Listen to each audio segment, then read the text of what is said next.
Baik, Assalamualaikum warahmatullahi wabarakatuh. Selamat sore, salam sejahtera untuk kita semua. Shalom, namo buddhaya, salam kebajikan, dan salam pengadaan. Baik, pada hari ini kita akan membahas materi tentang perpajakan, khususnya memang perpajakan untuk dalam pengadaan barang jasa pemerintah. Narasumber utamanya adalah Bapak Suhu kita, Suhu pengadaan kita, Pak Muji Santosa. Tadi disampaikan sama saya, sebenarnya kalau saya cuma untuk pelengkap saja gitu ya, ibaratnya cuma micinnya saja gitu. Nah, tapi perlu kita sampaikan bahwa apa yang disampaikan Pak Muji tadi, memang kita perlu mempelajari pajak ini tadi panjang waktunya, tidak mungkin habis dalam 45 menit, sehingga paparannya ini sangat relatif singkat gitu ya dari Pak Muji. Jadi nanti lebih banyak kita diskusi sebagaimana tadi disampaikan oleh Pak Muklis. Nanti silakan raise hand dengan partisipan dari tombol para partisipan untuk raise hand supaya bisa mendapat giliran pertanyaan.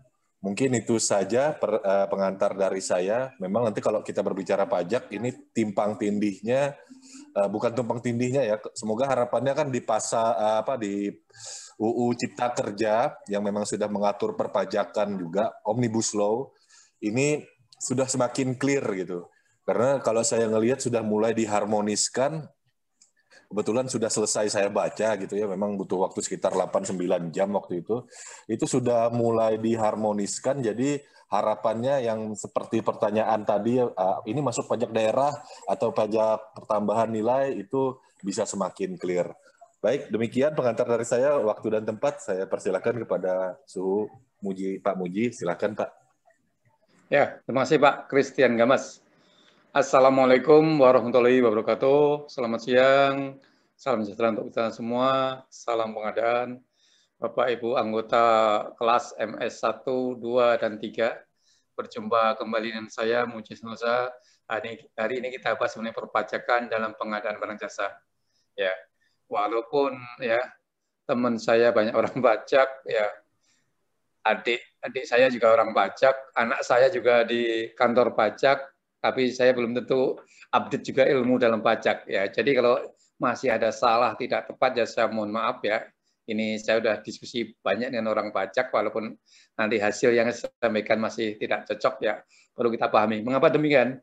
Karena ternyata untuk memahami pajak ini ya banyak hal yang harus kita pelajari. Aturan-aturannya banyak dan kadang-kadang aturan itu sudah keluar, kita nggak tahu kalau ada keluar aturan itu. Itu yang perlu kita sadari. Jadi saya hanya mengantar, mungkin tepat, juga mungkin tidak tepat ya.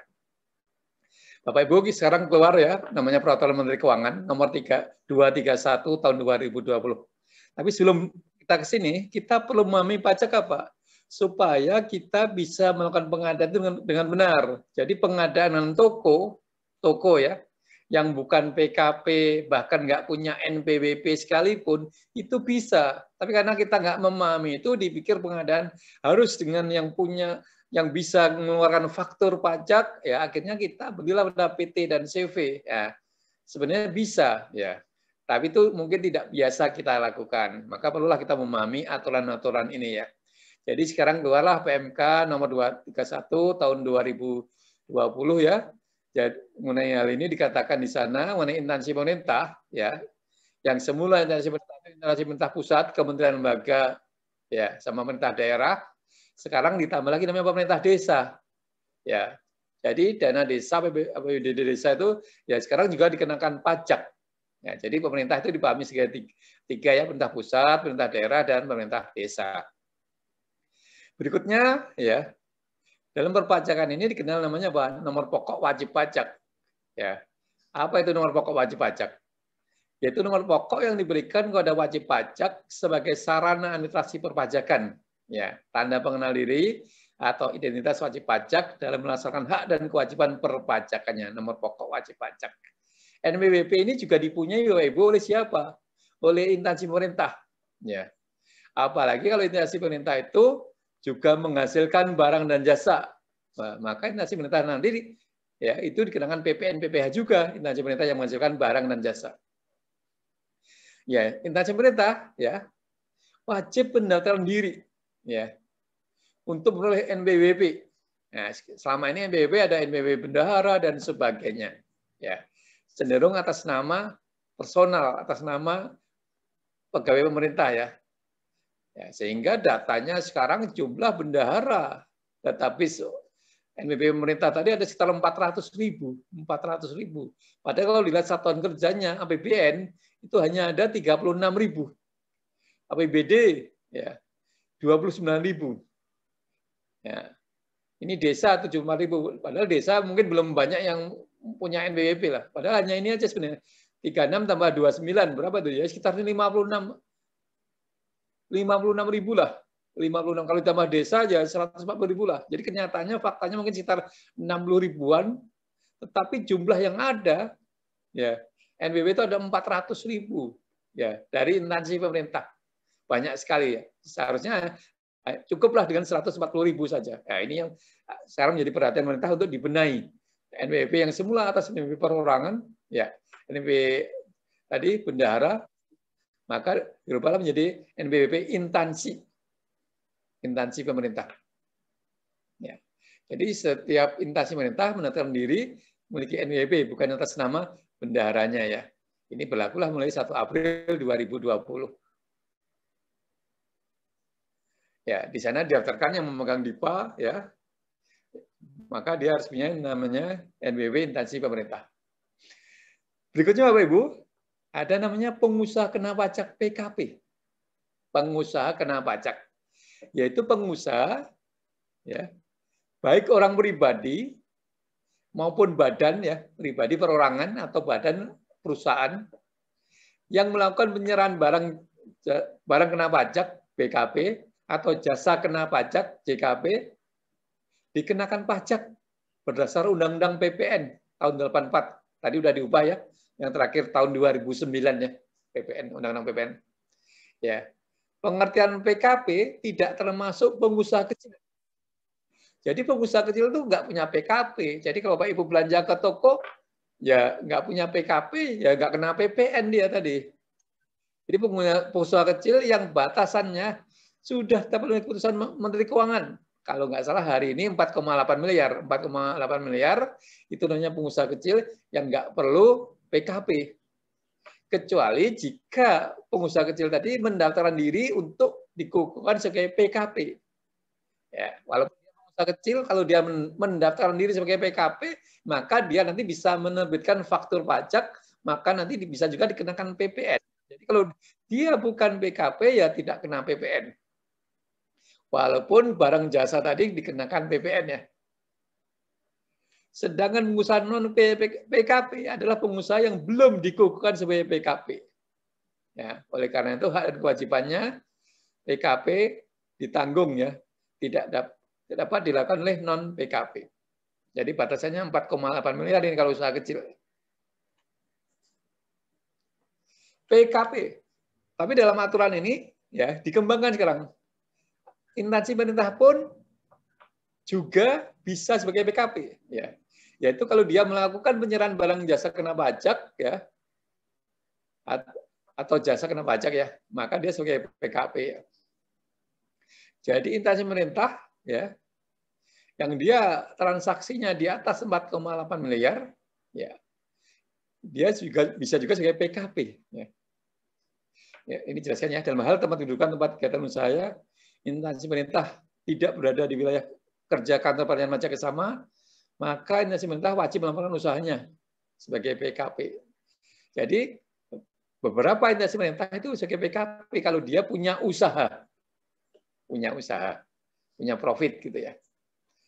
Ya, berikutnya ya pajak pertambahan nilai ya atau PPN adalah pungutan yang dibebankan atas transaksi jual beli barang jasa yang dilakukan oleh wajib pajak pribadi atau wajib pajak badan yang telah menjadi PKP pengusaha kena pajak.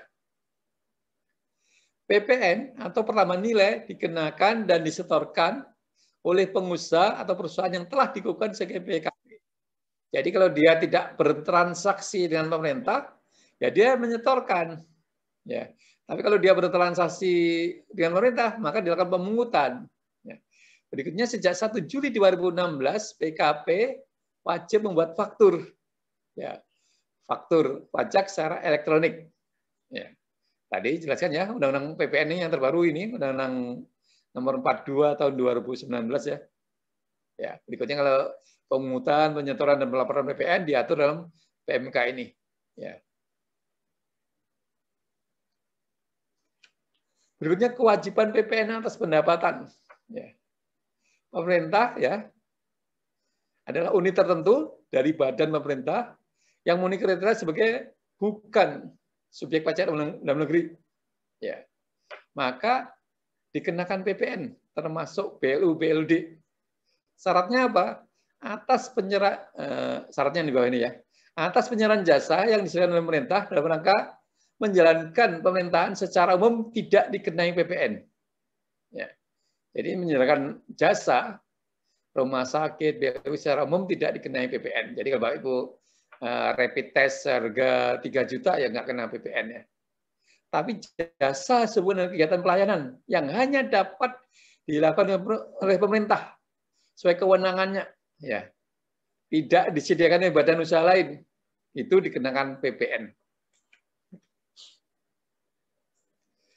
Berikutnya Ibu, kewajiban PPN atas belanja. Jadi kalau kita ya pengelola pengadaan atau bagian keuangan belanja ya, belanja berarti akan dikenakan PPN. Siapa itu? Rekanan penyedia. Rekanan atau penyedia adalah PKP. PKP ada penyerahan barang jasa kena pajak ya, atau jasa kena pajak ke instansi pemerintah, maka dipotong PPN. Dan pemotongan PPN ini ada namanya, di samping ada tagihan, ya kwitansi dan sebagainya, ada namanya faktur pajak. Juga dilampiri dengan SSP ya, surat setoran pajak. Faktur pajak ini dibuat pada saat menyampaikan tagihan berdasarkan dokumen penagihan. Jadi ada tagihan, kwitansi mungkin ya, terus ada SSP, surat setoran pajak, PPN-nya, dan ada faktur pajak. Jadi kalau toko tadi bukan PKP, dia nggak akan bisa menerbitkan faktur pajak. Toko tadi usaha kecil yang omsetnya di bawah 4,8 miliar, dia bukan PKP, nggak bisa menerbitkan faktur pajak. Jadi kalau bagian keuangan tetap minta PPN dan harus ada faktur pajaknya, ya maka nggak bisa belanja pada usaha kecil tadi. Ya. Aturan pajak adalah ini, tidak dilakukan pemungutan. Kalau apa? Kalau jumlahnya sampai dengan 2 juta rupiah. Sampai dengan 2 juta rupiah, kita beli ATK, tidak kena PPN. Dan bukan merupakan pembayaran yang dipecah-pecah. Maksudnya apa? Kita belanjalah 10 juta. Kita pecah-pecah kwitansinya. Jadi 6. Ada yang 1,6, ada yang 1,7 atau 1,5 juta, dipecah-pecah. Nah, itu nggak boleh. Bukan pembayaran yang dipecah-pecah. Ya, kalau 10 juta aja lah kena PPN. Kalau memang dia PKP tadi ya. Pembayaran dengan kartu kredit pemerintah. Jadi hari ini mekanisme APBN ada namanya kartu kredit pemerintah sampai 50 juta. Jadi kalau kita belanja sampai 50 juta, itu tidak kena PPN, tidak kena PPh. Jadi proses transaksi pertanggungjawaban keuangan nanti, kita beli apa tuh? 3 laptop, ya 48 juta. Ya udah nggak kena PPN, nggak kena PPh. Ya, ini kartu kredit pemerintah. Untuk pengadaan tanah, bahan bakar, jasa telekomunikasi, angkutan udara, atau yang menurut fasilitas tidak dipungut atau dibebaskan. Tadi contohnya untuk COVID itu kan tidak kena PPN. Kalau dia bisa menunjukkan faktur yang tertulis di dalamnya ya bahwa PPN ditanggung oleh negara. Nah, kalau dia bisa menunjukkan faktur seperti itu, ya kita nggak akan memotong PPN, tidak mengut PPN. Ya, sebenarnya Bapak Ibu ada istilah apa? Khususnya ya, memotong itu apa, mengut apa, kadang-kadang saya sering menyamaratakan. Nanti Pak Gamas bisa kalau punya definisi, bisa apa sih memungut apa PPN ya. Kadang-kadang saya menggampangkan, menyamakan. Jadi kalau memang transaksinya nggak kena PPN, ya nggak kena PPN. Terus tadi, yang dia pengusaha kecil juga nggak kena PPN. Dari pinjaman dan hibah luar negeri juga nggak kena PPN. Berikutnya Bapak Ibu mengenai PPh, pajak penghasilan. Nah, ini macam-macam ya, ada PPh pasal 21. Pasal 21 ini pajak atas penghasilan, apa gaji, upah, honor dan sebagainya. Pasal 2, pajak penghasilan yang dikenakan kepada badan usaha ya, melakukan kegiatan perdagangan ya. Pasal 23 ya, pajak penghasilan dikenakan atas modal, penyerahan jasa.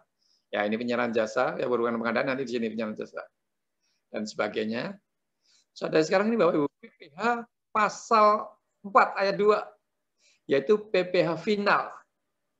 Jadi kalau dia mendaftarkan diri berdasarkan aturan PP nomor berapa ya, tahun 2018, ya maka dia akan kena PPh final 0,5%. Jadi tidak kena PPN, tidak kena PPh, PPh-nya 0,5. 0,5. Jadi kalau beli ATK tadi 10 juta, ya mungkin kena PPN-nya 1,5%. Kalau dengan model yang ini hanya 0,5% aja. Ya. Ini penyedianya mendaftarkan diri ke kantor pajak berdasarkan PP tahun 2018. Nomornya saya lupa. Ya ini Bapak Ibu ya, kewajiban PPh pasal 2 ya. Pemotongan atas penghasilan yang diberikan oleh pihak lain. Ya. Maka transaksinya tadi PPh-nya bisa 0,5%. Tapi tolong dikoreksi kalau saya salah ini ya. Oke. Ya ini ya, PP 23 tahun 2018. Jadi kalau dia mendaftarkan diri berdasarkan peraturan PP 23 tahun 2018, ya dia hanya dikenai 0,5% aja dari transaksinya secara bruto ya, secara kotor, secara bruto. Kewajiban PPh, ya PPh itu ya, dipungut atas pembelian barang pasal 22. Jadi kalau pembelian barang, tadi kita beli ATK, kenalah 1,5%. Tetapi itu tidak dilakukan kalau transaksinya di bawah 2 juta. Di bawah 2 juta. Jadi PPh itu dikenakan kalau transaksinya di atas 2 juta rupiah. Ya. Kalau itu apa transaksinya KKP, kartu kredit pemerintah juga tidak dikenakan. Pembelian BBM dan sebagainya tidak kena PPh, pembelian apa itu? Benda pos yang materai itu ya, tidak kena PPh. Untuk pembelian barang dan dana BOS tidak kena PPh, pembelian gabah dan atau beras ya tidak kena PPh. Untuk pembelian dengan wajib pajak dengan peredaran produk tertentu, ya ini 1,5%. Atau pembelian barang dari WP dengan surat terangan potong pungut tadi, ya tidak kena PPh juga dia. Kewajiban PPh, ya ini imbalan, terus wajib dalam negeri, terus PP 23 ya. PP 23 yaitu pemerintah WP yang memiliki dan menyerahkan fotokopi, dia punya surat keterangan berdasarkan PP ini. Ya maka nggak kena PPN, nggak kena PPh, kena hanya PPh 0,5% saja. Ya.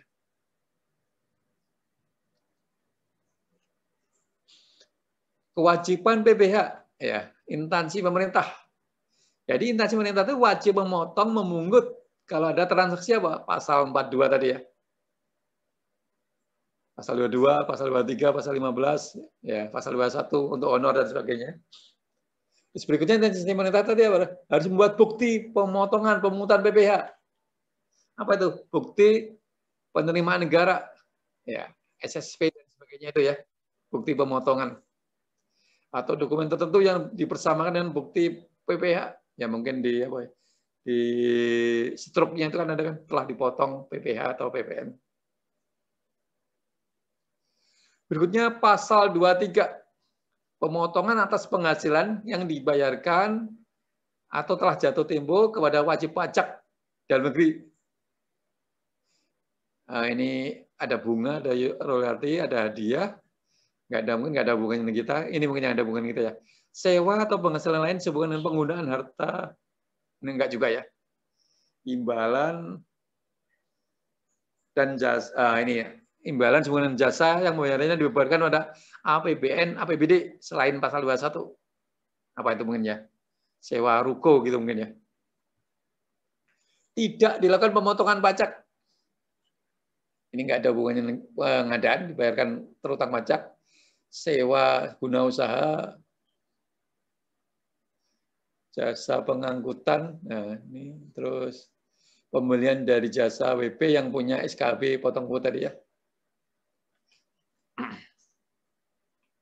Jadi kita sebagai pemungut atau pemotong kita harus punya bukti pemotongan ya. Jadi buktinya tadi bukti-bukti itulah yang nanti ya menjadi pelaporan pajak kita bahwa kita telah memotong dan memungut ya. Ya. Pemotongan memungut itu ada waktu-waktunya ya.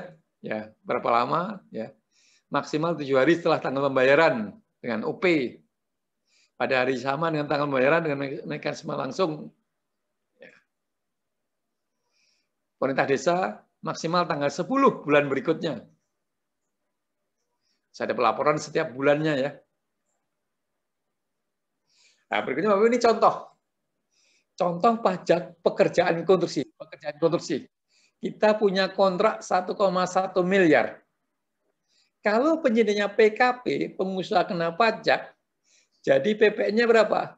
Ya 1,1 tadi dikalikan 1/11 sehingga ketemu PPN-nya 100 juta.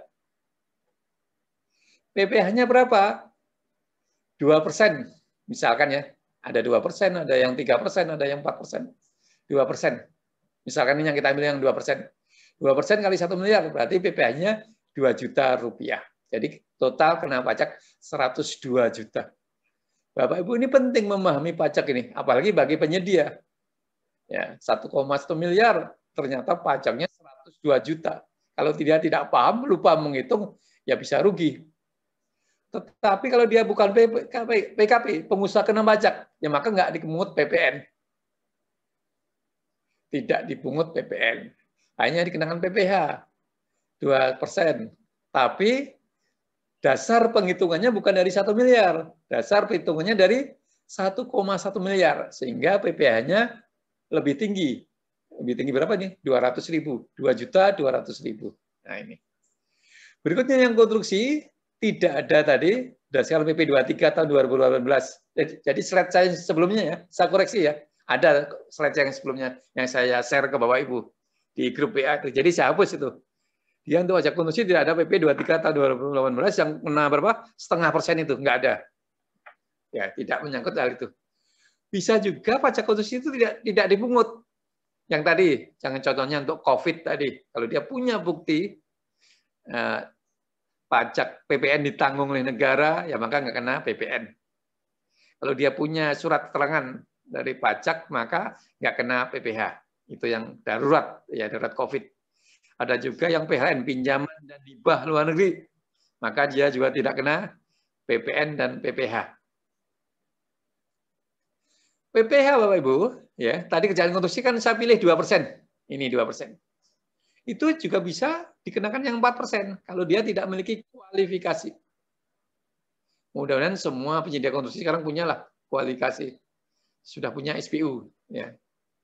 Kalau nggak punya, kena 4%. Kalau punya, kena 2%. Kalau dia bukan kualifikasi kecil, ya, tapi tidak memiliki kualifikasi dan sebagainya, maka dipilih yang 3%. Kalau konsultan, baik dia perencanaan pengawas MK, memiliki kualifikasi 4%. Yang tidak memiliki kualifikasi, kena PPh-nya 6%. Nah, ini pajak pengadaan barang. Selain kita punya kontrak pengadaan barang 1,1 miliar, maka PPN-nya 1/11-nya, yaitu 100 juta, PPh-nya 1,5%. Ya, 1,5 juta. Tapi kalau dia bukan PKP, bukan pengusaha kena pajak, tidak dipungut PPN. Ini tadi yang Pak Muklis, semua diseragamkan kalau bertransaksi barang itu kena PPN. Tidak, kalau dia bukan PKP harusnya nggak kena PPN. Kita belanja di toko tadi usaha kecil yang omsetnya 4,8 miliar, ya berarti nggak kena PPN. Dia punya NBBP, berarti NBBP-nya dikenakan apa? Pajak PPh-nya 1,5% kali 1,1. Ya, 1,6 1.650.000 atau 1,65 juta. Lebih tinggi dari yang tadi, yang punya PKP hanya 1,5, yang nggak punya ini. Tetapi kalau dia tidak punya NPWP, maka dikalikan 200%. 1,5% dikalikan 200%, atau 2 kali lipat adalah 3%. 3% dikalikan 1,1. 3% ini yang nggak punya NPWP. Jadi kalau kita belanja meja kursi kantor kepada tukang di sebelah rumah kita, dia nggak punya NPWP, maka dia nggak dikenakan PPN, dia dikenakan PPH. PPH-nya tinggi 3%, sehingga dia kena pajak 3,3. Tetapi kalau penyedianya mendaftarkan diri dengan PP tahun 2018, maka dia nggak kena PPN PPH, dia hanya kena PPH 0,5 ini. Nah ini. Tetapi kalau ini pengadaan barang untuk alat pelindung diri, ya, alat swab, ya, dan sebagainya, kalau dia bisa menunjukkan faktur PPN ditanggung oleh negara, setelah terangan bebas pajak, maka tidak kena pajak. Ya. Tapi kalau dia tidak bisa menunjukkan itu, walaupun itu barangnya alat pelindung diri dan sebagainya, ya kena PPN PPH. Kalau dia PKP, kalau bukan PKP, seperti ini. Dari PHLN, pinjaman dan di luar negeri, tidak dipungut PPN PPH. Berikutnya honorarium. Bapak Ibu kalau perlu tim teknis oleh PPK atau Pokja pemilihan, perlu mendatangkan yang tenaga ahli sebagai narasumber atau sebagai tim pendampingan, ya kalau dia golongan 2 nggak kena pajak. Kalau dia golongan 3, 5%. Kalau golongan 4, 15%. Kalau bukan PNS, kalau nggak salah 15% yang kalau bukan PNS. Ya. Misalkan Bapak mengundang ahli dari perguruan tinggi, dari Fakultas Teknik. Kebetulan dia bukan PNS, untuk membantu membuat justifikasi teknis, diberi honor, ya dipotong lah. Ini. Pajak kegiatan di hotel. Kalau kita dengan kegiatan di hotel, tidak dipungut PPN, nah, mungkin jadi pajak daerah. Terus dipungut PPH 2%. Jadi kalau kita mengadakan kegiatan di hotel. Nah, pajak COVID, kita ulangi lagi ya. Pajak COVID yang saya pahami itu berlaku kemarin sampai September, terus diperpanjang lagi berlaku sampai 31 Desember 2020. Apakah ini akan diperpanjang lagi? Saya belum tahu aturan yang terbarunya, ya, atau belum keluar aturannya. Jadi berlaku sampai 31 Desember 2020. Kecuali kalau hari ini ada aturannya atau akan diperpanjang, ya. Jadi tidak dipungut.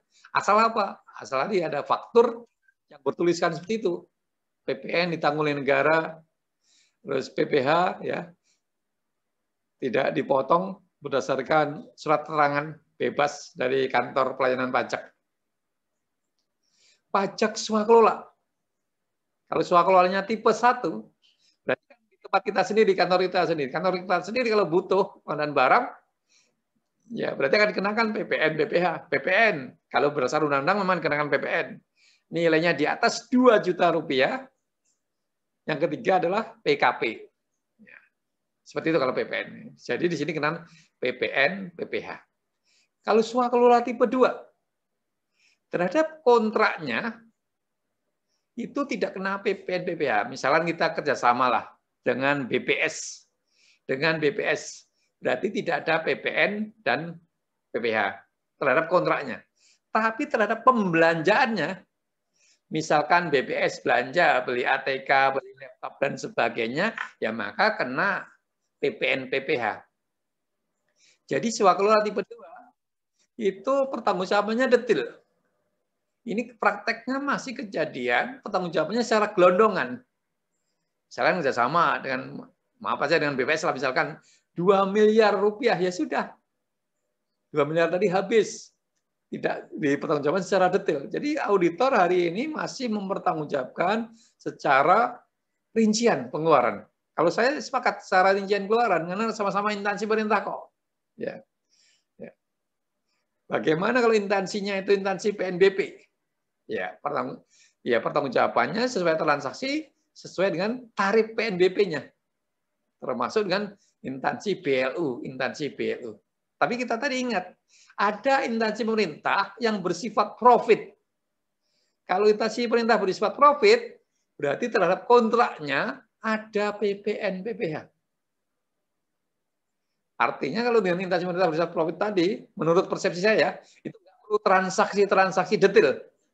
Jadi kontraknya ya, terhadap kontraknya saja secara total. Itu ya. Kalau nanti barangkali Bapak Ibu punya pendapat lain. Jadi kalau instansi pemerintahnya adalah instansi profit, ya sekarang instansi pemerintah sebagai instansi profit.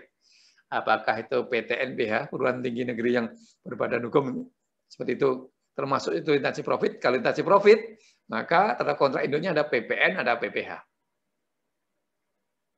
Berikutnya swakelola tipe 3. Ke siapa itu? Ke organisasi masyarakat.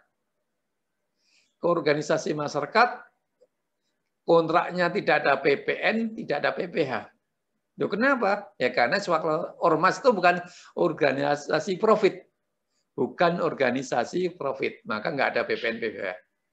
Jadi pembelanjaannya ya udah diserahkan dengan ormas. Mengenai perpajakannya ya tanggung jawab toko atau penyedia. Sama, swakelola tipe 4 ada kelompok masyarakat. Kalau kita hanya memberikan dana pada kelompok masyarakat, misalkan 30%, terus berikutnya lagi 40%, ya sudah.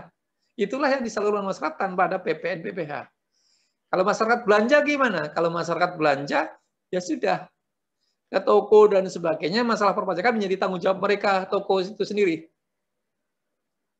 Berikutnya dana desa, ini dianggap ya telah ada namanya pemerintahan desa, ya kenakanlah PPN, PPh. Nah, tapi hari ini saya belum belajar sampai ke sana sejauh apa pola mekanismenya dana desa. Jadi dana desa tadi harus mendaftarkan diri sebagai NPWP, nanti transaksinya dikenakan PPN, dikenakan PPh. Pajak pinjaman dan hibah luar negeri. Ya, sejak dulu PPN ditanggung oleh negara, PPh tidak dipungut. Mengapa demikian? Karena dari negara donor kreditor nggak mau apa yang diberikan ke sini menjadi penerimaan pajak. Ya. Beda dengan SBSN, surat berharga syariah negara. Ini kan pinjaman juga, tapi yang menerbitkan pemerintah Indonesia, bukan dari luar negeri, bukan dari pemerintah sendiri yang menerbitkan, sama seperti surat utang negara. Maka kalau ada kontrak, dipungut dan dipotong PPN, PPh. Kalau ada kontrak. Beda dengan ini tadi. Kalau ini tadi, Pak, misalkan kita punya, kita punya uang, loan, pinjaman dari luar negeri, 1 miliar. 1 miliar. Kita boleh buat kontrak berapa? Ya. Loan-nya, Pak, pinjamannya 1 miliar. Kita boleh membuat kontrak 1 miliar 100 juta. Jadi kontrak kita 1 miliar 100 juta. Pinjamannya cuma 1 miliar, Pak. Jadi kita maksimalkan bisa sampai 1 miliar 100 juta. Nanti ketika ada pembayaran, ya dibayarlah 1 miliar dan PPN 100 jutanya ya ditanggung oleh negara. Nah itu. Beda dengan SBSN, Pak. Kita punya uang 1 miliar dari SBSN, maka dipotonglah, dipungutlah ya 10% dari sana. Dibagi aja 11 tadi. Nah, ya dibagi 11 ya. 1 miliar dibagi 11 dan mungkin sekitar 90 jutaan lah. Jadi 90 juta itu PPN-nya. Jadi yang kita bisa gunakan hanya 900 jutaan. Jadi kalau SBSN ini punya uang 1 miliar, yang bisa kita gunakan hanya 900 jutaan. Tapi kalau yang loan tadi 1 miliar, bisa kita gunakan 1 miliar. Nah itu. Jadi kalau kita nggak paham ini, kita tidak bisa mengoptimalkan anggaran yang kita miliki. Kita buatlah kontraknya yang pinjaman tadi, 1 miliar dengan ada PPN-nya 90 juta.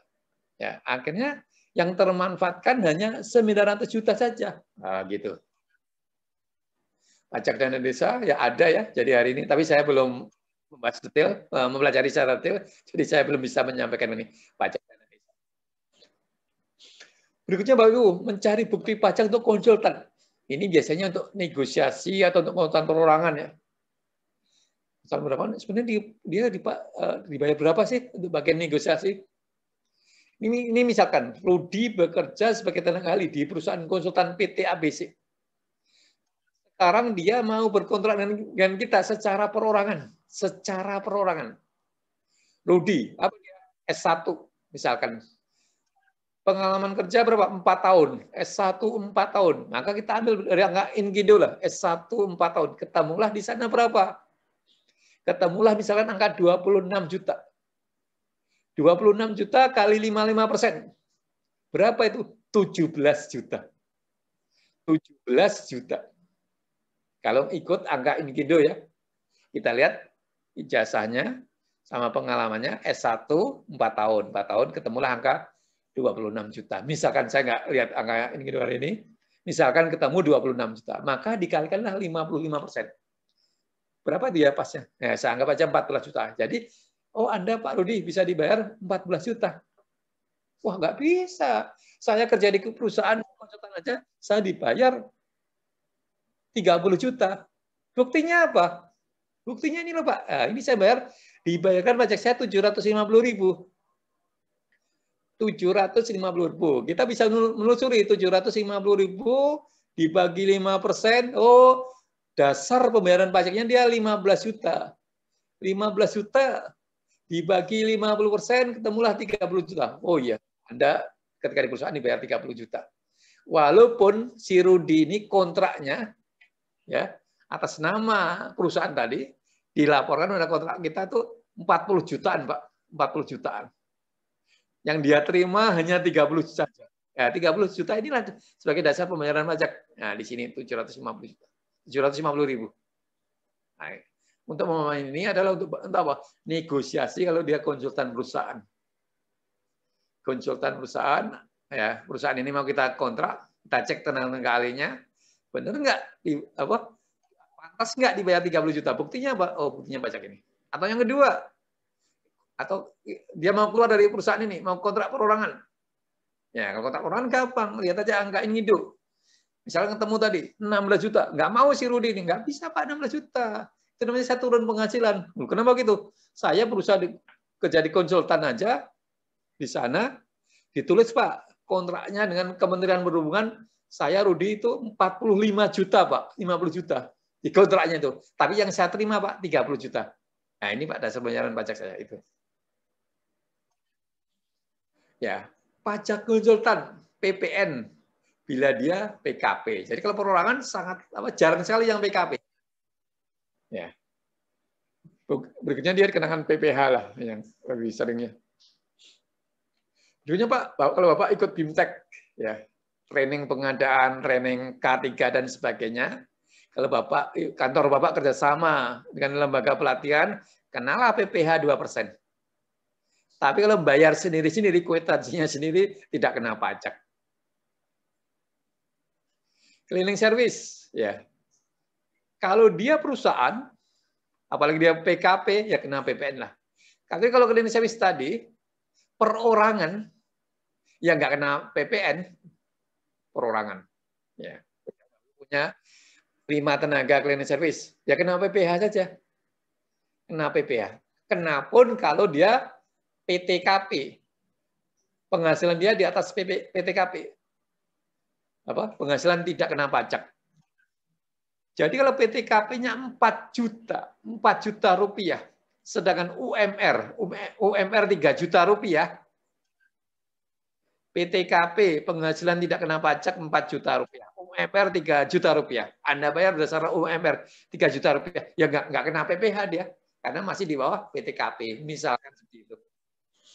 Tapi saya nggak hafal ya PTKP pasnya berapa kalau dia bujangan, kalau dia punya istri, kalau dia punya anak, PTKP-nya kan macam-macam itu. Ya. Ya, cleaning service perorangan bukan PKP kan, ya maka tidak dipungut PPN. Ya, kalau dia harus syukur lagi dengan PTKP, di atas PTKP, kalau di atas dia kena PPH. Berikutnya Bapak Ibu yang sering jadi pertanyaan mengenai SPT ya. Kalau SPT perorangan itu sampai dengan akhir Maret ya setiap tahunnya. Jadi kalau SPT 2020 ini bisa dipunyai, diurus nanti dilaporkan sampai dengan Maret tahun 2021. Kecuali kalau ada relaksasi perpanjangan misalnya pandemi COVID mungkin bisa diundur lagi. Kalau SPT penyedia itu sampai dengan April. Ya. Kalau nanti Anda tender di bulan Januari, Anda minta SPT 2020, mungkin penyedia punya, mungkin yang lain nggak punya. Mengapa nggak punya? Karena dia masih bisa punya peluang melaporkan sampai dengan April 2021. Maka dia belum punya, dia SPT tahun 2020. Tapi kalau yang penyedianya rapi, pertanggungjawaban dan sebagainya, sangat mungkin Pak dia melaporkan pajak di SPT ini di awal Januari sehingga dia punya SPT 2020. Jadi bagaimana kalau tender 2021? Ya kita syaratkan minimal punya SPT tahun 2019. Kalau dia punya SPT tahun 2020, nggak apa-apa. Minimal SPT 2019. Nah, ini sama juga Pak, kemarin saya diskusi mengenai laporan keuangan. Pak, tender 2021, laporan keuangannya mana? Apakah harus Desember 2020? Teman PUPR menjawab, itu Pak sama dengan SPT Pak. Boleh yang pakai 2019, boleh. Laporan keuangan ya, untuk kualifikasi menengah dan besar. Berikutnya Pak, ini hal baru juga mengenai bea materai. Kalau kemarin dikenakan 3.000, kalau sampai dengan berapa nih? 1 juta ya. Terus 1 juta sampai 5 juta, 6.000. Di atas itu juga sama 6.000. Hari ini diubah. Yang dikenakan materai adalah transaksi di atas 5 juta saja. Yang dikenakan materai transaksi di atas 5 juta saja. Dan materainya 10.000. Berlaku per 1 Januari 2021. Ya. Jadi materai berapa hari ke depan ini ya adalah 10.000. Itu digunakan untuk apa? Untuk pungutan pajak atas suatu dokumen yang menjadi objek bea materai. Ya. Menjadikan suatu kwitansi gitu ya, dikenakan bea materai. Menjadikan suatu dokumen yang dapat digunakan sebagai alat bukti dalam persidangan. Ya, dokumen ya yang dinyatakan sebagai bukti yang sah maka diberi materai. Ya materai 10.000 sekarang. Memiliki kekuatan hukum apabila terdapat subjek atau pihak yang membuat dokumen, mungkin kontrak gitu ya, kontrak dibuat, ada materinya sekarang 10.000, atau apa perjanjian notaris dan sebagainya, mungkin itu ya. Tadi mengenai KKW Pak, kartu kredit pemerintah ya, ini ada sekarang ya. Jadi untuk belanja modal paling banyak 50 juta, itu tidak kena PPN, tidak kena PPh.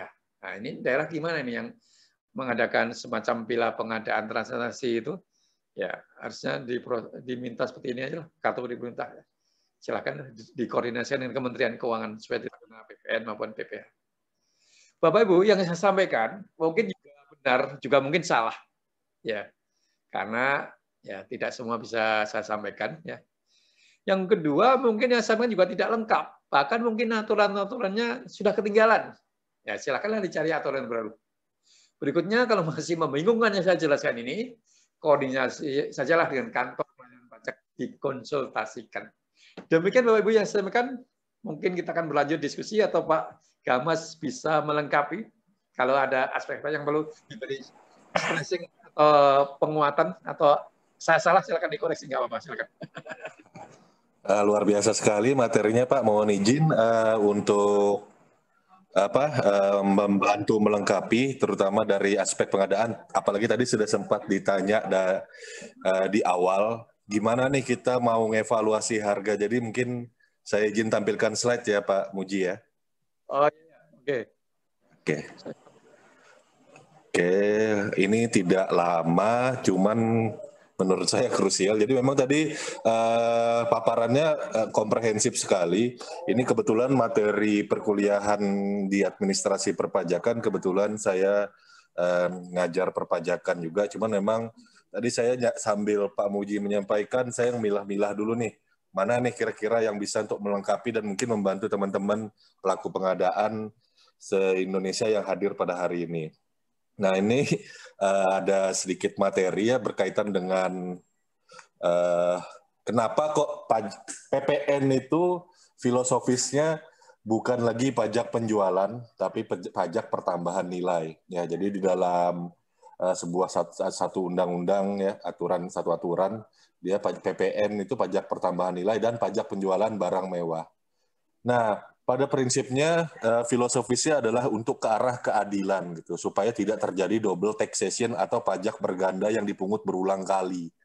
Nah, jadi di sini ada contoh ya, ketika dengan menggunakan peraturan yang regulasi yang sebelum pajak pertambahan nilai, ya, setiap rantai proses gitu ya, setiap ada transaksi tadi Pak Muji sudah bilang barang kena pajak atau jasa kena pajak itu dikenakan tuh gitu. Yang lama ya, ini saya bicara konteks yang lama dulu nih supaya teman-teman nangkep maksudnya gitu.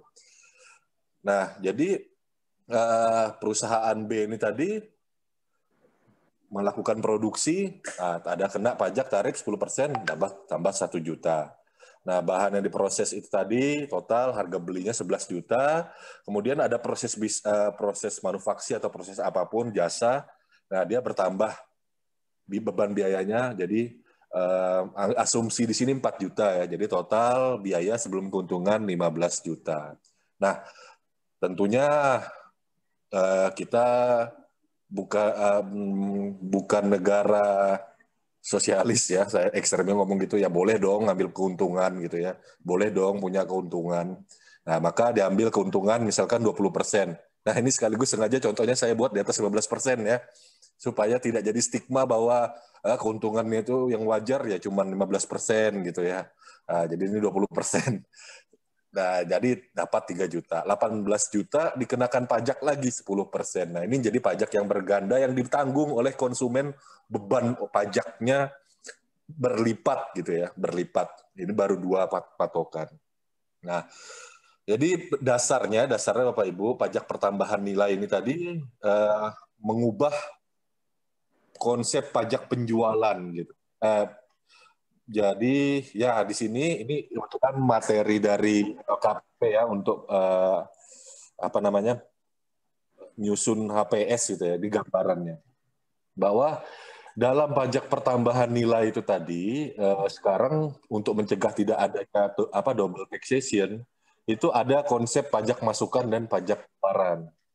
Nah, jadi transaksinya kalau ada proses yang di sini ada 4 tahapan proses ya. Ini slide-nya saya ambil waktu dari saya ngikuti diklat okupasi PPK di PPSDM LKPP.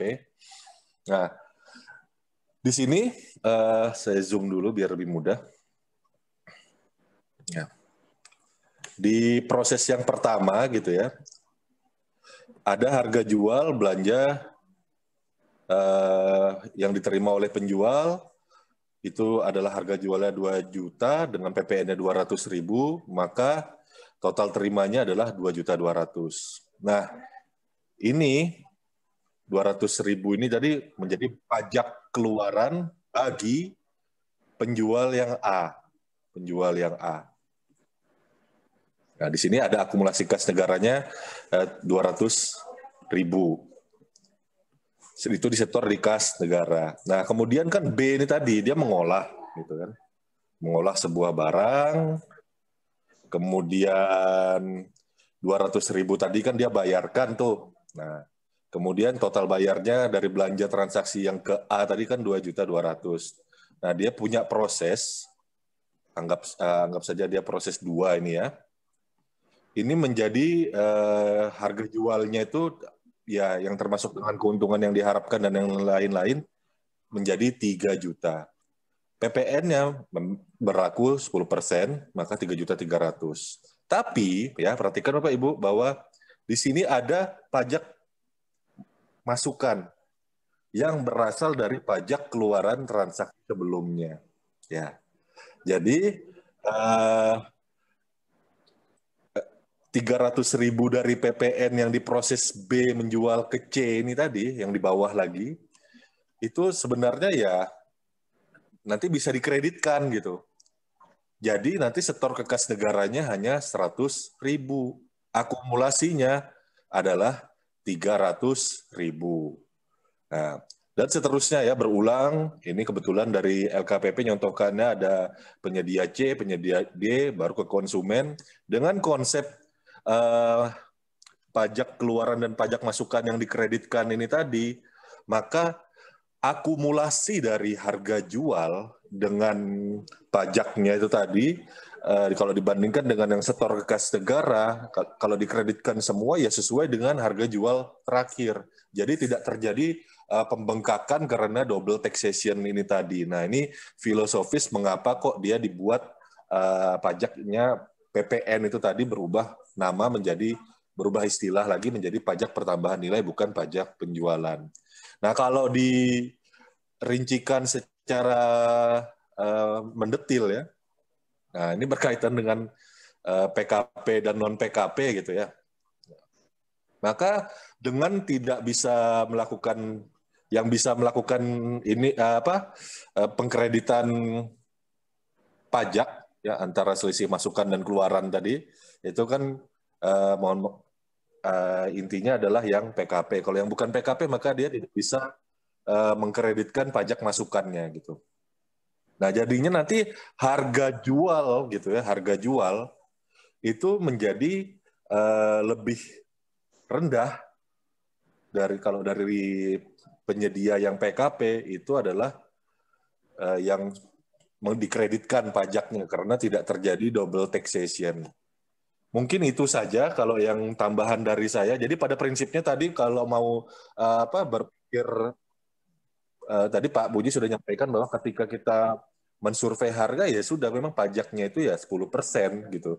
Artinya ya cara menghitungnya ya dikurangi dengan 1/11 itu 1/11 itu tadi selesai sudah. Jadi tidak perlu nih kita menghitung taxation pada di tingkat supplier kemudian pada ke penyedia lagi gitu.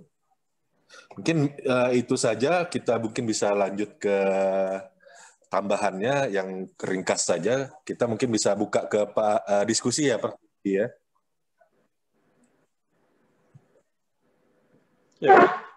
Silakan. Oke. Baik, silakan untuk pertanyaan pertama, waktu dan tempat saya persilakan kepada Pak Kuswoyo. Silakan direspon. Siap, Bang. Ya, terima kasih waktunya. Izin Pak Muji sama Pak Gamas ini mau tanya. Ada beberapa pertanyaan. Yang pertama terkait tadi sudah yang itu. Jadi kemarin Pak Bupati itu membeli apa kayak kerajinan dari kayu jati itu untuk mobil-mobilan itu mau didisplay. Belinya langsung ke pengrajin, Pak. Harganya 1 juta. Itu awalnya dari pihak keuangan kekeh minta harus ada PPN 10%. Ya saya bilang loh, belinya di UMKM, dia omsetnya nggak sampai 4,8 miliar. Dia juga belum main PBB, otomatis dia nggak dikenakan PPN. Ini masih ribut ini kemarin mau di SWJ kan masih bingung. Ini solusinya bagaimana? Itu yang pertama. Kemudian yang kedua, saya beberapa waktu lalu untuk pengadaan elektronik. Maksud saya mau langsung ke toko kan, lebih murah ke toko. Di toko saya tanya harganya berapa, untuk survei harga saya tanya harganya berapa, taruhlah di situ harganya 3.500.000. 3.500.000 saya tanya sudah dengan pajak apa belum. Itu toko menunjukkan di faktur dia sudah kena PPN 10%. Tapi pada saat saya minta ini harganya saya potongkan, jadi 3.500.000 dikurangi 1/11, itu tokonya nggak mau. Kemudian pada saat kita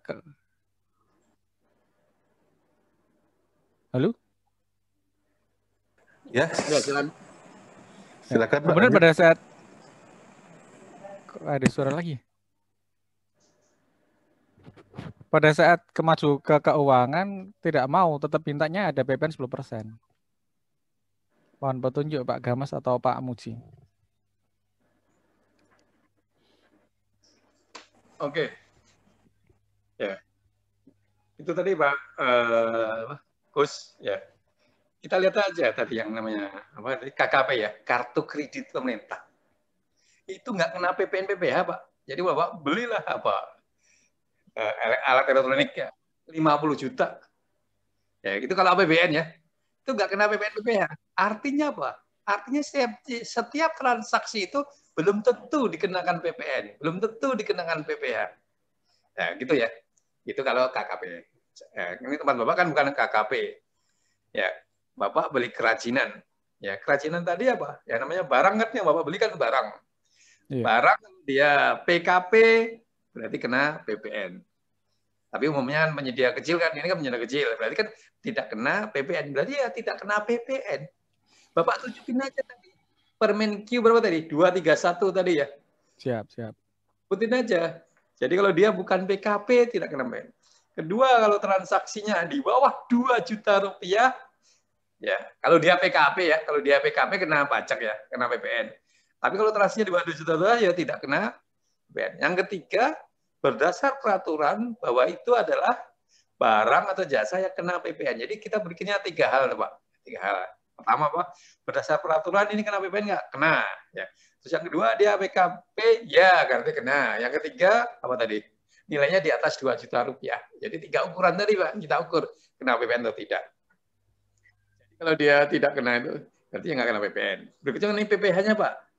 PPh kalau barang, kalau nggak salah, 1,5%. Kalau dia nggak punya NBP, 3%. Seperti itu aja, Pak. Sederhana aja. Kena 3%. Tapi kalau dia sering transaksi dengan kita, ya suruh daftar aja lah NBP. Ya. Daftar aja lah NBP. Ya. Itu Pak, mengenai kerajinan tadi. Yang toko tadi, Pak, Bapak tadi cerita faktur. Itu faktur toko atau faktur pajak? Nah, kadang-kadang faktur ini ada Pak, perdebatan. Apa? Kenyataan di lapangannya namanya sama. Itu faktur, ya, faktur pengiriman barang atau faktur pajak. Mungkin faktur pengirimannya ditulis akan dikenakan 10% PPN. Nah, sebenarnya ini bukan faktur pajak. Ya, kalau faktur pajak itu nomornya, Pak, jatah nomor fakturnya itu sudah diatur sama kantor pajak. Penyedia ini berhak menerbitkan nomor ini aja. Jadi nomornya nggak menyimpang. Ya. Jadi yang punya faktur itu berarti dia PKP, Pak. Yang bisa menerbitkan faktur pajak adalah PKP, pengusaha kena pajak. Jadi kalau dia usaha kecil yang omsetnya di bawah 4,8 miliar, dia bukan PKP, dia tidak bisa menerbitkan faktur. Kalau dia menerbitkan faktur, palsu itu. Loh, ini faktur, oh bukan faktur pajak, ternyata itu faktur pengiriman. Nah, gitu Pak. Ya, itu yang perlu disampaikan ke bagian keuangan Bapak. Tadi Bapak bisa print itu ya, peraturan pajak nomor berapa? 231 atau berapa 31. Tadi ya? Ya, tahun 2020. Atau tahunnya saya salah ya, jangan. Tahun 2019 saya jangan. Saya akan dicek nanti di internet. Siap. Itu, jadi itu ya, jadi di situ ditunjukkan faktur-faktur penjualan, Pak. Jadi mereka beli dikirim elektronik itu sudah ada fakturnya muncul 10% gitu. Terus begitu saya mau, yaudah saya kontrak harga sekian, itu dia nggak mau loh. Nanti double PPN. Terus akhirnya, yaudah Mas kontrak sama CV saya saja. Jadi diarahkannya sama CV-nya toko itu kena PPN lagi akhirnya. Harganya naik lagi. Iya naik lagi tuh, mau nggak mau. Ya begitulah Pak. Ya kalau dia toko tidak punya PKP, ya berarti nggak kena PPN. Kalau toko tadi punya PKP, ya berarti kena PPN. Iya, PKP tokonya toko besar kok. Ya kita pastikan Pak, ini harga Bapak 10 juta sudah termasuk PPN. Ya berarti ya sudah kalau 10 juta. Ternyata kita bayar 10 juta, kita potong PPN, dia protes. Ya. Oke gitu ya. Siap. Terima kasih tuh. Ya. Oke, ada lagi yang lain? Baik, silakan untuk penanya berikutnya Pak Amiruddin Tali.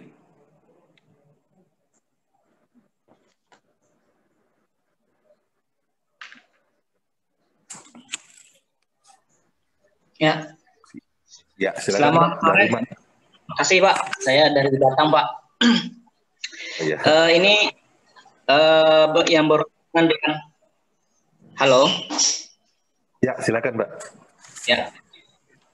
Yang berhubungan dengan PPN. Jadi kan di Batam itu ada wilayah. Halo. Bebas PPN. Ya. Siap, silakan ya. Pak. Nah itu gimana cara perhitungan untuk kontraknya Pak, nilai kontraknya? Ketika kita belanja barang di e-katalog. Ya. Oke, gimana Pak? Ya, terima kasih Pak. Ya, Pak Amiruddin Tali dari Pemko Batam ya. Jadi di Batam, ya Batam ya, daerah yang tidak kena PPN, sebagian daerah di Batam. Jadi kalau kita beli di katalog, Bapak kebetulan domisilinya Pemdanya tidak kena PPN, berapa harganya? Harganya suatu barang dengan PPN 10 juta, ada PPN-nya 1 juta, sehingga 11 juta. Ya, maka berkontraknya Pak, ya berkontrak 11 juta, tapi PPN tidak dipotong ya. PPN dibebaskan gitu ya. Begitu Pak. Jadi kontraknya 11 juta, tapi yang dibayar nanti ya 10 juta saja. Ya. PPN tadi dilampiri dengan bukti PPN ditanggung. Gitu Pak ya. Atau gimana pengalaman Bapak yang sudah di Batam? Halo, ada Bu Tera tadi? Gimana Bu Tera kalau di Batam? Kan tidak kena PPN. Administrasinya gimana? Administrasinya kita berkontrak 11 juta, cuman tidak dikenakan PPN 1 juta. Silakan Ibu Terry dari BPKAD Batam. Kita sharing aja Bu pengalaman. Itu tadi kan dugaan saya menganalogkan. Dulu kerjaan saya kan ngurusi pinjaman dan hibah. Nah itu tidak kena PPH. Tapi dibuatkan SPP-nya. SPP-nya harus ditulisi di situ bahwa PPN ditanggung oleh negara. Gitu. Saya ingin tahu di pengalaman di Batam gimana. Apakah seperti itu atau tidak? Ya mungkin gitu ya, kalau Bu Terry ada respon. Kita lanjut lagi ke yang lainnya. Oke. Silakan saya akan ke penanya berikutnya, yaitu Pak Fajar.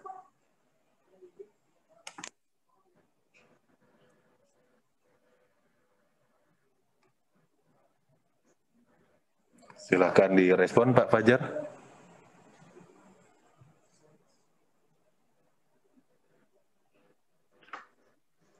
Halo, silakan Pak Fajar.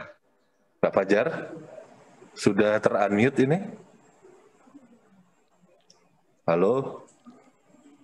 Silakan Pak Fajar.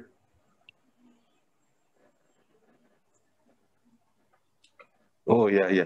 Suaranya enggak keluar Pak Fajar, mic-nya. Earphone-nya kali ya? Earphone, mungkin ada headset Pak, suaranya enggak masuk Pak. Memang terlihat Bapak sedang berbicara, tapi suara tidak masuk. Oke. Mungkin sambil menunggu Pak Fajar, silahkan bagi teman-teman yang lain yang mungkin mau bertanya atau mau sekedar sharing. Contoh ya, kalau halo ya. Oke. Silakan Pak Fajar, sudah masuk ya? Wah, belum masuk. Ya ini Pak Muklis gangguan goib ya Pak ya. Baik, tadi sempat ada di dalam slide-nya Pak Muji bahwa salah satu yang dikecualikan itu adalah BBM, kemudian pelumas. Nah ini prakteknya biasanya masih sering terjadi kalau saya perhatikan teman-teman membayar. Pak Fajar bergabung, Mas Christian. Oke, siap, silakan. Ya, mohon maaf, restart lagi agak error. Oke, silakan Pak pertanyaan. Baik, terima kasih. Assalamualaikum warahmatullahi wabarakatuh. Salam. Selamat sore, salam sejahtera untuk semuanya. Pak Muji ketemu lagi, mohon izin untuk bertanya. Mungkin nanti ada yang ketinggalan, mungkin saya cuma ingin ini aja Mas terkait dengan PKP. Terkait dengan persyaratan di dalam pelelangan atau tender, apakah PKP itu diwajibkan atau tidak? Karena, halo? Ya, terdengar. Lanjut, Pak. Oke. Karena kalau yang saya baca di dalam Perpres maupun di Perlem nomor 9 itu hanya mensyaratkan yang wajib adalah NPWP. Maksud saya seperti ini. Apabila dia bukan PKP, sesuai dengan materi yang tadi saya terima, PKP berarti kan tidak dikenakan PPN. Dia hanya dikenakan PPh. Artinya pada saat dia mengajukan penawaran, dia bisa menghapuskan komponen pajak itu. Sehingga penawaran dia otomatis akan lebih rendah daripada peserta yang ber-PKP. Apakah pendapat saya benar atau mungkin salah? Saya mohon petunjuknya Pak Muji, Pak Gamas, maupun yang lainnya. Oke, sementara itu dulu Pak Gamas, terima kasih. Assalamualaikum warahmatullahi wabarakatuh. Ya, terima kasih Pak Fajar. Jadi syarat tender kita itu dua Pak, NPWP dan SPT. SPT. Itu pun saya memprotes Pak. Sebaiknya tender itu NPWP saja, nggak perlu SPT. Kalau SPT kita seperti orang pajak saja. Pokja pemilihan itu seperti orang pajak. Ngurusi SPT-nya tertib atau tidak, SPT tahun berapa dan sebagainya. Ya. Jadi menurut saya NPWP saja. Dan NPWP ini ketika dia sudah masuk SPSE, ya sudah terinput NPWP-nya. Jadi kita nggak mempersoal lagi NPWP, SPT dan sebagainya. Maunya saya begitu. Jadi Pokja itu kerjanya enak. NPWP itu sudah masuk dalam LPSE. Sudah masuk dalam SPT. Tapi sekarang kita kan diminta NPWP sama SPT. Jadi kalau tender Januari nanti kita minta SPT. SPT yang mana? Nah, itu jadi kepusingan kita bagi yang tidak paham. Jadi saya bagi yang paham saya kasih dia SPT tahun berapa, nanti yang disampaikan tahun 2019 sama dia digugurkan dan sebagainya. Itu yang jadi keributan. Jadi tapi kita pahami aja lah. Yang diperlukan NPWP dan SPT. Berikutnya pertanyaan Pak Fajar tadi, bagaimana dia bukan PKP? Tentunya kan murah sekali. Ya tentunya harus disamakan semua Mbak. Kalau dia sekarang adalah ini adalah pesertanya, ada yang PKP bukan PKP, ya kalau dia murah sekali, yang lain harusnya disetarakan Pak dengan tanpa tanpa PPN. Ya, yang paling murah ya itu tidak ada PPN-nya, tambahkan aja dengan PPN 10%, setara nggak dengan yang lain. Ya, itu adalah proses tendernya. Proses tendernya seperti itu. Ya, disetarakan semua, dianggap punya PPN semua. Ya. Nanti kalau berkontrak, barulah boleh dihilangkan PPN-nya ketika berkontrak. Gitu Pak. Jadi ketika disetarakan. Berarti dengan bahasa lain, kita adakan evaluasi aritmatik ya Pak Muji? Iya. Seandainya dia tidak menyantumkan PPN, ya harus disamakan yang lain. Ya kan? Ketika ditambah PPN, ternyata dia nomor 4. Ya kan? Oke. Ada nggak Pak Nunsewu dasarnya untuk kami seperti itu, ada nggak Pak saat dia tidak memasukkan komponen pajak padahal dia bukan PKP, ada nggak Pak kalau secara tertulisnya? Kalau secara tertulisnya nggak ada, itu logikanya aja kalau PKP tidak kena PPN. Kedua, kita bisa memakai pendekatan itu apa Pak? Yang preferensi harga.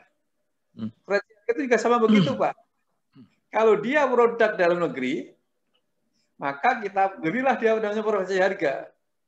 Ketika diberi preferensi harga, ya, gini Pak, misalnya produk asing harganya 1 miliar, produk dalam negeri 1 miliar 50 juta, yang asing 1 miliar, yang dalam negeri 1 miliar 50 juta. Kita kasih preferensi harga, ternyata yang dalam negeri itu 980 Pak.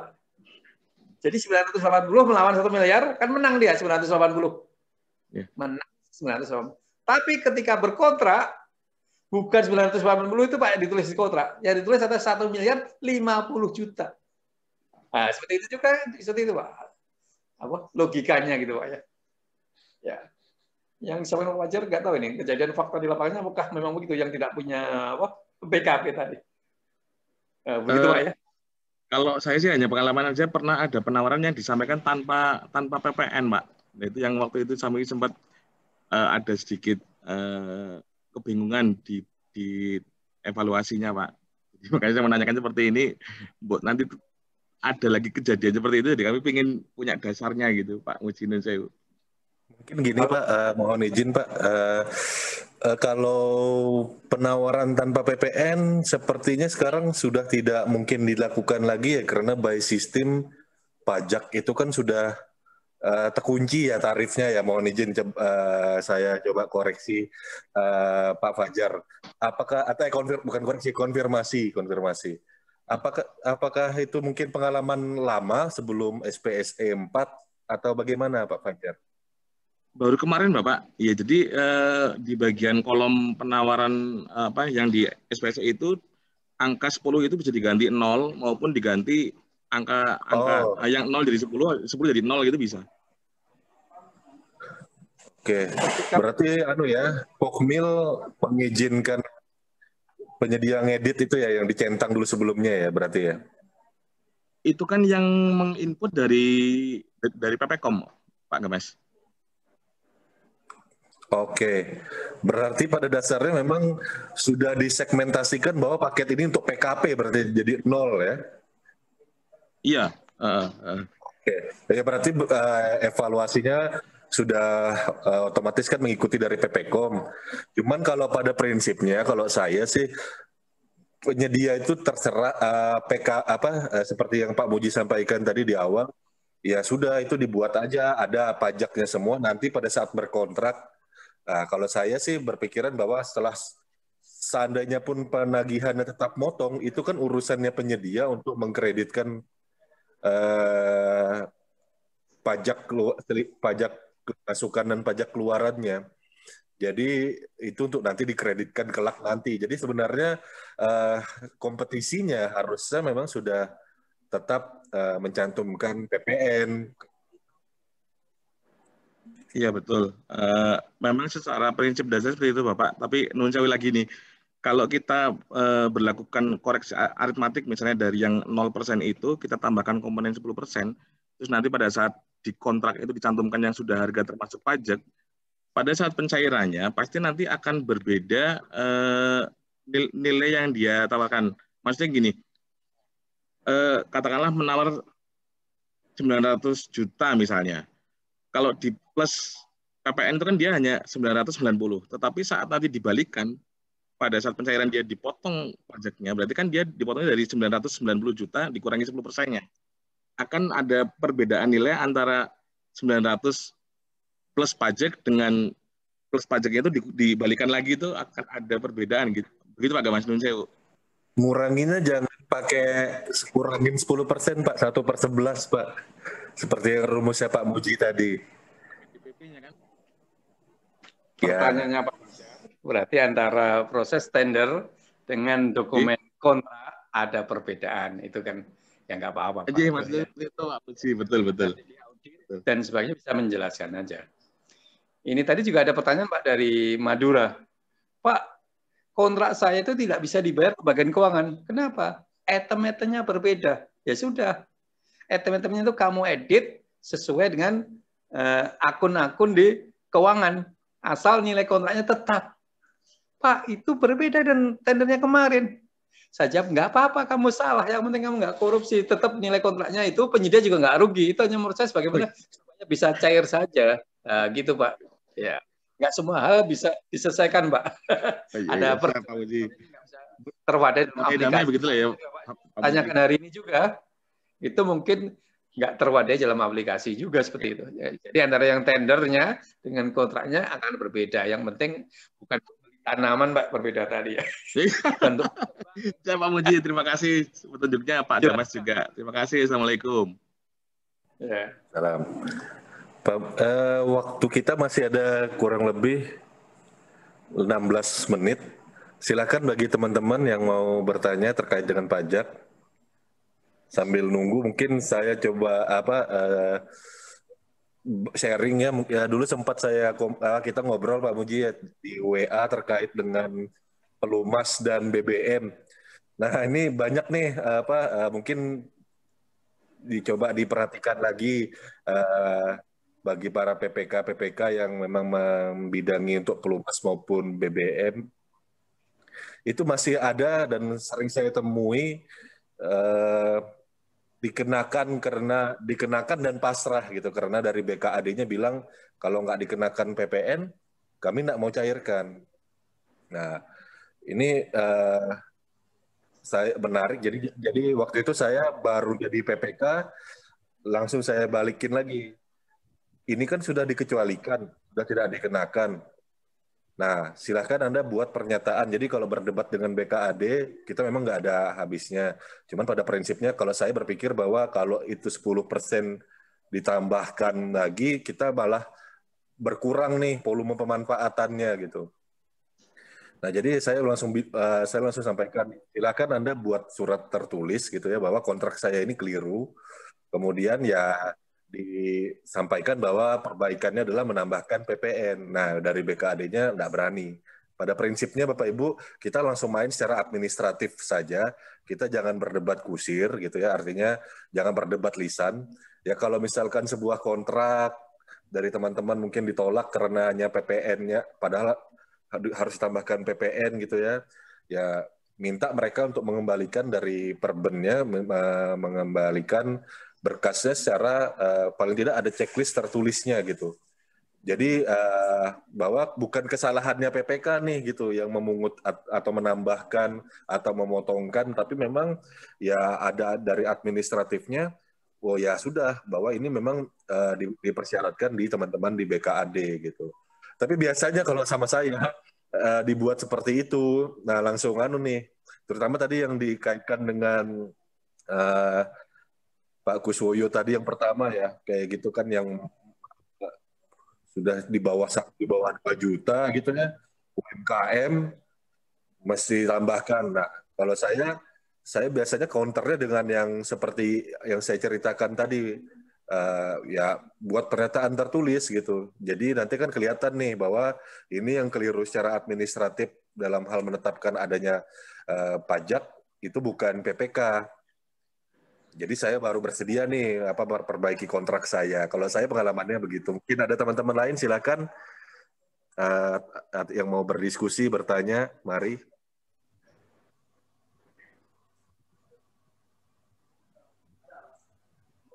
Pak Muklis?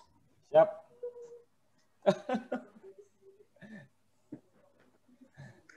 Atau sudah cukup jelas mungkin. Nanti kita lanjutin lagi di grup. Oke. Baik, kalau memang sudah tidak ada pertanyaan, karena pajak ini memang gampang-gampang susah gitu ya. Gampang susah, gampang karena kalau sudah tahu tarifnya ya sudah tinggal dikalikan saja gitu. Pak Mustafa ya, oke silakan Pak Mus. Dengar nggak Mas? Kedengaran tapi kamera kok mati. Dengar nggak? Kedengaran tapi kamera mati. Dengar ya? Ya aman. Oke, silakan Musang satu. Oke, sambil nyetir. Baik, terima kasih. Yang perlu saya tanyakan ya, Mas. Pengadaan mobil itu kan ada biaya administrasi ya, Pak. Ada biaya administrasi, ada pajak kendaraan bermotor.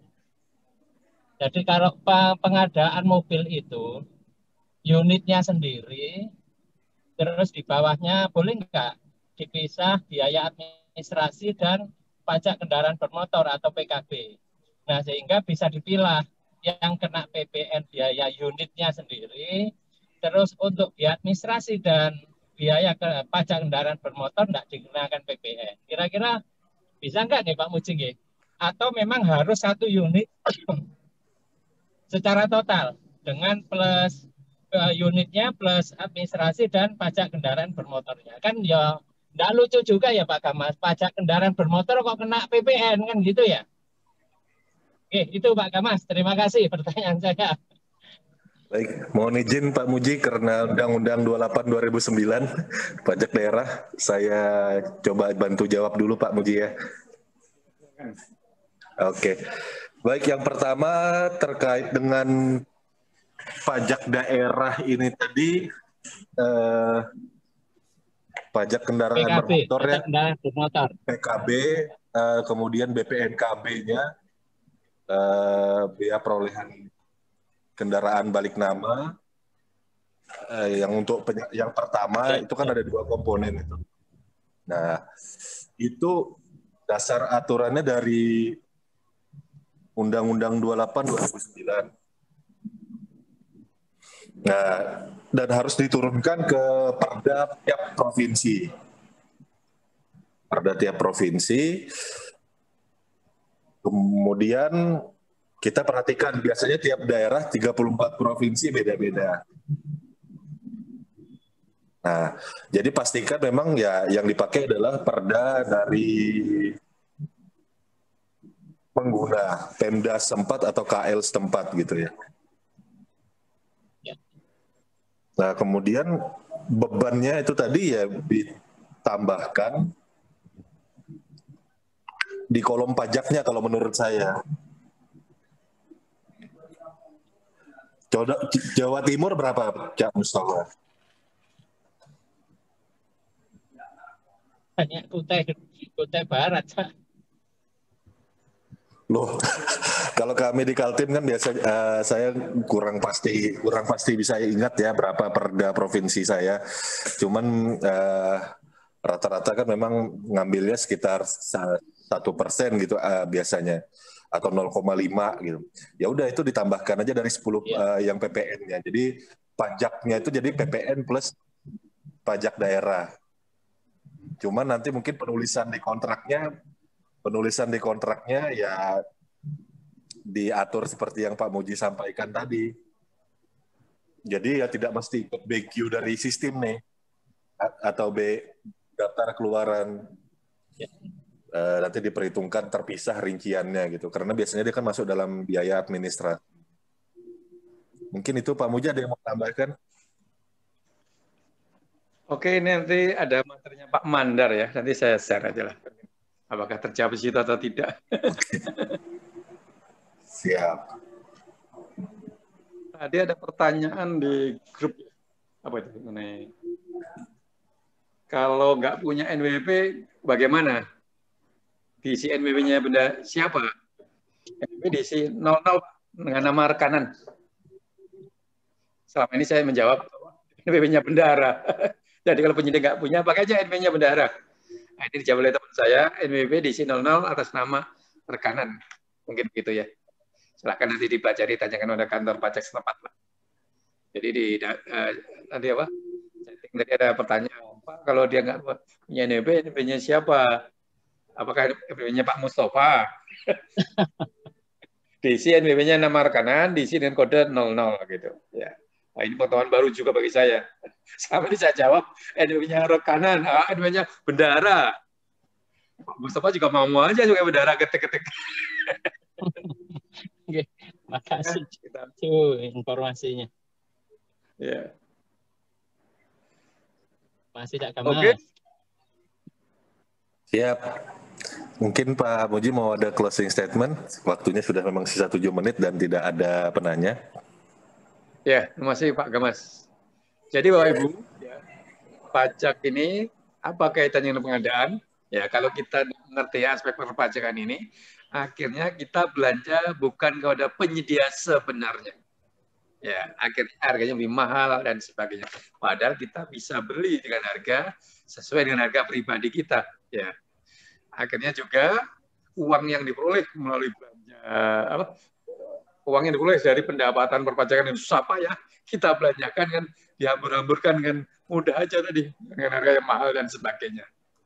Kedua, kalau kita nggak ngerti pajak tadi, ya kita tidak bisa mengoptimalkan penggunaan anggaran seperti tadi dari loan dan sebagainya itu bisa maksimal optimal digunakan seperti itu.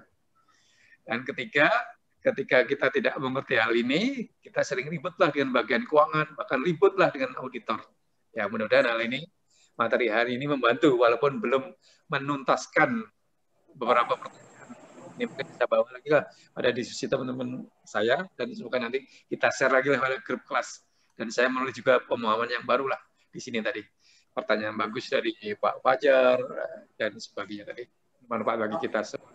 Terima kasih pada Pak Gamas yang bersedia jadi moderator dan menambah materinya. Baik, dengan demikian kita coba simpulkan tadi ya dari penyampaian materi bahwa pajak bisa jangan sampai menjadi beban atau biaya tambahan kos baru. Secara gampangannya tadi sempat saya menambahkan lagi dari Pak Muji, jangan sampai tadi uang yang sudah dikumpulkan dari pajak susah payah belanjanya boros hanya karena beban pajak yang sebenarnya tidak perlu dipungut atau tidak perlu dipotong, atau tidak perlu dibebankan gitu. Nah, jadi kayak yang seperti pengalaman saya pribadi ya lumayan tuh kalau misalkan kita yang tadi sempat saya sampaikan bahwa pelumas dan BBM. Nah, itu ya jangan ditambah pajak lagi dong gitu. Apalagi yang biaya perawatan yang sifatnya memang sudah apa namanya rutin ya atau yang memang di order di dalam tangki tanam ya enggak perlu lagi, jangan ditambah. Itu kan nanti ngurangin jumlah kuantitas liter yang bisa diperoleh gitu. Nah, prinsipnya jangan sampai apa yang sudah dikumpulkan dari pajak susah payah dibelanjakan malah jadi pemborosan. Memang betul nanti ujung-ujungnya kalau kalau ngobrol dengan teman-teman dari BKD itu sempat ada bahasa seperti ini. Kan ujung-ujungnya masuk ke kas daerah sendiri, ujung-ujungnya masuk di kas negara lagi gitu. Nah, tapi kan permasalahannya bukan itu. Ingat pengadaan barang jasa itu value for money, yaitu atas setiap butir uang, atas setiap rupiah yang dikeluarkan, itu bisa mendapatkan barang jasa yang memenuhi identifikasi kebutuhan, diukur dari kualitas, jumlah, waktu, biaya, lokasi, dan penyedia. Aspek-aspek itu tadi, itu menjadi hilang otomatis ketika biaya dan jumlahnya itu berkurang, ter-trade off karena ada beban biaya akibat ketidaktahuan kita berkaitan dengan perpajakan. Perpajakan rumit ya, ada pajak daerah, ada pajak pusat, dan yang lain-lain. Jadi memang betul tadi disampaikan Pak Budi bahwa materi ini mungkin masih sangat kurang, tapi paling tidak bisa kalau memancing, men-trigger kita untuk belajar aturan-aturan perpajakan supaya kita bisa menyusun proses pengadaan dengan baik dan optimal. Intinya adalah optimalisasi pengadaan agar proses pengadaan barang jasa bisa tercapai tujuannya dengan optimal. Demikian dari saya, kami undur diri. Mohon maaf bila selama pada proses penyampaian mungkin ada kekeliruan, mungkin ada sesuatu yang berbeda dengan pemikiran atau praktek yang di lapangan. Itu hal yang biasa-biasa saja, berbeda pendapat bukan berarti kita bermusuhan. Oleh karena itu saya mohon maaf apabila ada kesalahan. Dengan demikian saya akhiri. Wabillahi taufiq wal hidayah. Wassalamualaikum warahmatullahi wabarakatuh.